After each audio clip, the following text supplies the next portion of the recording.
Yakub melanjutkan perjalanannya, lalu bertemulah malaikat-malaikat Allah dengan dia. Ketika Yakub melihat mereka, berkatalah ia, "Ini bala tentara Allah." Sebab itu dinamainyalah tempat itu Mahanaim. Sesudah itu Yakub menyuruh utusannya berjalan lebih dahulu mendapatkan Esau, kakaknya, ke tanah Seir, daerah Edom. Ia memerintahkan kepada mereka, "Beginilah kamu katakan kepada tuanku, kepada Esau. Beginilah kata hambamu Yakub. Aku telah tinggal pada Laban sebagai orang asing dan diam di situ selama ini. Aku telah mempunyai lembu sapi, keledai dan kambing domba, budak laki-laki dan perempuan. Dan aku menyuruh memberitahukan hal ini kepada tuanku, supaya aku mendapat kasih." Kemudian pulanglah para utusan itu kepada Yakub dan berkata, "Kami telah sampai kepada kakakmu, kepada Esau, dan ia pun sedang di jalan menemui engkau, diiringi oleh 400 orang. Lalu sangat takutlah Yakub dan merasa sesak hati. Maka dibaginyalah orang-orangnya yang bersama-sama dengan dia, kambing dombanya, lembu sapi dan untanya menjadi 2 pasukan. Sebab pikirnya, Jika Esau datang menyerang pasukan yang satu, sehingga terpukul kalah, maka pasukan yang tinggal akan terluput. Kemudian berkatalah Yakub, Ya Allah nenekku Abraham, dan Allah ayahku Ishak, ya Tuhan, yang telah berfirman kepadaku, ulanglah ke negerimu, serta kepada sanak saudaramu, dan aku akan berbuat baik kepadamu. Sekali-kali aku tidak layak untuk menerima segala kasih dan kesetiaan yang kau tunjukkan kepada hambamu ini. Sebab aku membawa hanya tongkatku ini waktu aku menyeberangi sungai Yordan ini, tetapi sekarang telah menjadi 2 pasukan.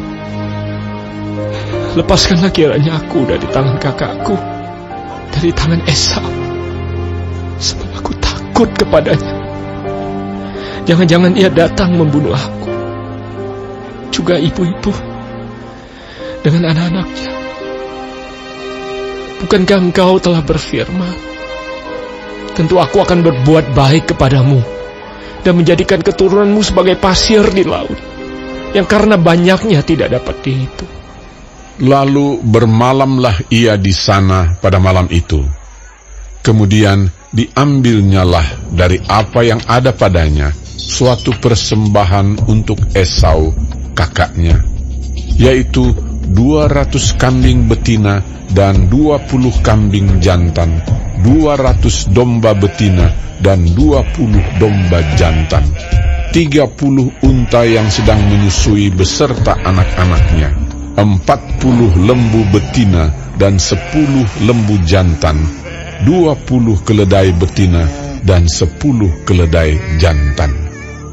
Diserahkannyalah semuanya itu kepada budak-budaknya untuk dijaga, tiap-tiap kumpulan tersendiri, dan ia berkata kepada mereka, Berjalanlah kamu lebih dahulu, dan jagalah supaya ada jarak antara kumpulan yang satu dengan kumpulan yang lain. Diperintahkannyalah kepada yang paling di muka, Apabila Esau, kakakku, bertemu dengan engkau dan bertanya kepadamu, siapakah tuanmu, dan kemanakah engkau pergi, dan milik siapakah ternak yang di depanmu itu? Jawablah, milik hambamu Yakub. Inilah persembahan yang dikirim kepada tuanku Esau, dan Yakub sendiri pun ada di belakang kami. Begitulah diperintahkannya baik kepada yang kedua maupun kepada yang ketiga, dan kepada sekalian orang yang berjalan menggiring kumpulan hewan itu. Katanya, Seperti perkataanku tadilah kamu katakan kepada Esau apabila kamu berjumpa dengan dia. Dan kamu harus mengatakan juga, hambamu Yakub sendiri ada di belakang kami. sebab pikir Yakub, Baiklah, aku mendamaikan hatinya dengan persembahan yang diantarkan lebih dahulu. Kemudian barulah aku akan melihat mukanya. Mungkin ia akan menerima aku dengan baik. Jadi persembahan itu diantarkan lebih dahulu, tetapi ia sendiri bermalam pada malam itu di tempat perkemahannya. Pada malam itu Yakub bangun dan ia membawa kedua istrinya, kedua budaknya perempuan dan ke-11 anaknya, dan menyeberang di tempat penyeberangan sungai Yabok. Sesudah ia menyeberangkan mereka, ia menyeberangkan juga segala miliknya. Lalu tinggallah Yakub seorang diri, dan seorang laki-laki bergulat dengan dia sampai fajar menyingsing. Ketika orang itu melihat bahwa ia tidak dapat mengalahkannya, ia memukul sendi pangkal paha Yakub, sehingga sendi pangkal paha itu terpelecok ketika ia bergulat dengan orang itu. Lalu kata orang itu, "Biarkanlah aku pergi, karena fajar telah menyingsing." Sahut Yakub, Aku tidak akan membiarkan kau pergi jika kau tidak memberkati aku. Bertanyalah orang itu kepadanya. "Siapakah namamu?" Sahutnya, Yakub. lalu kata orang itu, "Namamu tidak akan disebutkan lagi Yakub, tetapi Israel, sebab engkau telah bergumul melawan Allah dan manusia, dan engkau menang." Bertanyalah Yakub, Katakanlah juga namamu. tetapi sahutnya, "Mengapa engkau menanyakan namaku?" lalu diberkatinyalah Yakub di situ. Yakub menamai tempat itu Peniel, sebab katanya, Aku telah melihat Allah berhadapan muka, tetapi nyawaku tertolong. lalu tampaklah kepadanya matahari terbit ketika ia telah melewati Peniel, dan Yakub pincang karena pangkal pahanya. Itulah sebabnya sampai sekarang orang Israel tidak memakan daging yang menutupi sendi pangkal paha, karena dia telah memukul sendi pangkal paha Yakub pada otot pangkal pahanya.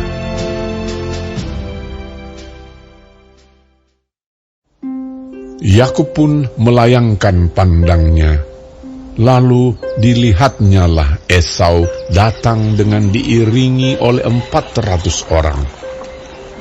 Maka diserahkannyalah sebagian dari anak-anak itu kepada Lea, dan sebagian kepada Rahel, serta kepada kedua budak perempuan itu. Ia menempatkan budak-budak perempuan itu beserta anak-anak mereka di muka, Lea beserta anak-anaknya di belakang mereka, dan Rahel beserta Yusuf di belakang sekali.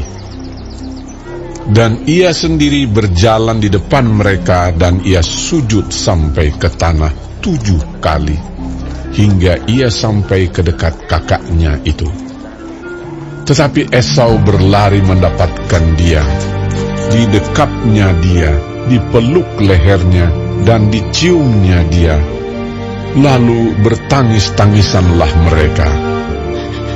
Kemudian Esau melayangkan pandangnya, dilihatnyalah perempuan-perempuan dan anak-anak itu, lalu ia bertanya, "Siapakah orang-orang yang peserta engkau itu?" Jawab Yakub, Anak-anak yang telah dikaruniakan Allah kepada hamba-Mu ini. Sesudah itu mendekatlah budak-budak perempuan itu beserta anak-anaknya, lalu mereka sujud. Mendekat jugalah Lea beserta anak-anaknya, dan mereka pun sujud. Kemudian mendekatlah Yusuf beserta Rahel, dan mereka juga sujud. Berkatalah Esau, "Apakah maksudmu dengan seluruh pasukan yang telah bertemu dengan aku tadi?" Jawabnya, Untuk mendapat kasih tuanku.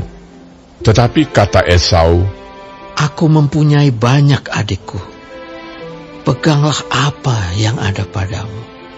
tetapi kata Yakub, Janganlah kiranya demikian. Jikalau aku telah mendapat kasih-Mu, terimalah persembahanku ini dari tanganku. Karena memang melihat muka-Mu adalah bagiku serasa melihat wajah Allah, dan Kau pun berkenan menyambut aku. Terimalah kiranya pemberian tanda salamku ini yang telah kubawa kepadamu, sebab Allah telah memberi karunia kepadaku, dan aku pun mempunyai segala-galanya. Lalu dibujuk-bujuknyalah Esau sehingga diterimanya. Kata Esau, Baiklah, kita berangkat berjalan terus. Aku akan menyertai engkau. tetapi Yakub berkata kepadanya, Tuanku maklum bahwa anak-anak ini masih kurang kuat, dan bahwa beserta aku ada kambing domba dan lembu sapi yang masih menyusui. Jika diburu-buru 1 hari saja, maka seluruh kumpulan binatang itu akan mati. Biarlah kiranya Tuanku berjalan lebih dahulu dari hamba-Mu ini, dan aku mau dengan hati-hati beringsut maju menurut langkah hewan yang berjalan di depanku, dan menurut langkah anak-anak, sampai aku tiba pada Tuanku di Seir. Lalu kata Esau, Kalau begitu, baiklah aku tinggalkan padamu beberapa orang dari pengiringku. tetapi Yakub berkata, Tidak usah demikian. Biarlah aku mendapat kasih Tuanku saja. Jadi pulanglah Esau pada hari itu berjalan ke Seir. Tetapi Yakub berangkat ke Sukot, lalu mendirikan rumah, dan untuk ternaknya dibuatnya gubuk-gubuk. Itulah sebabnya tempat itu dinamai Sukot. Dalam perjalanannya dari Padan Aram, sampailah Yakub dengan selamat ke Sikem di tanah Kanaan. Lalu ia berkemah di sebelah timur kota itu. Kemudian dibelinyalah dari anak-anak Hemor, bapa Sikem, sebidang tanah tempat ia memasang kemahnya dengan harga 100 kesita. Ia mendirikan mezbah di situ dan dinamainya itu Allah Israel ialah Allah.